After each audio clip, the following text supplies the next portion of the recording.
என் பொண்ண ரூம்ல தனியா ஒரு 1/2 அன் ஹவர் விட்டோம்னா, ரூம் வந்து இப்படி தான் இருக்கும்.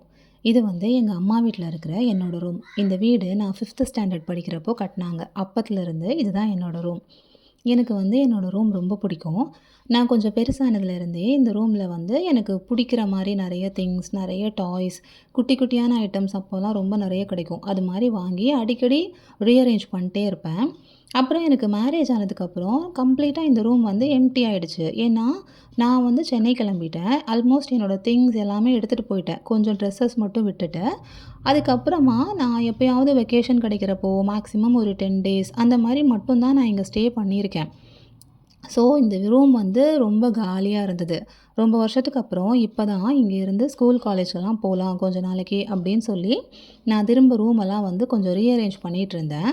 இப்போ ஸ்கூலுக்கும் போணும், காலேஜ்க்கும் எடுத்துட்டு போணும் அப்படிங்கிறதுனால, நம்மகிட்ட நெறைய புக்ஸ், ஸ்டேஷனரி ஐட்டம்ஸ், அதுக்கப்புறம் ட்ரெஸ்ஸஸ் எல்லாமே கொஞ்சம் ரீஅரேஞ்ச் பண்ற மாரி இருந்தது. பட் நான் எந்த ஆர்கனைசர்ஸுமே வாங்கல.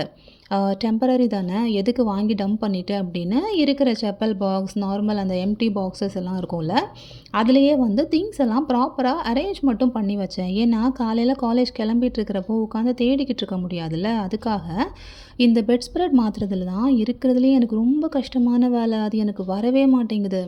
ரொம்ப மெனக்கெட்டு உட்காந்து மாத்திட்டேன். அப்புறம் ரூம வந்து இப்படி பார்க்குறப்போ செம ஹேப்பியா இருக்கும். பட் ஸ்டில் ஆஃப்டர் மேரேஜ் இந்த வீட்டுக்கு வரும்போது நமக்கு ஒரு கெஸ்ட் ஃபீல் வருதுல்ல?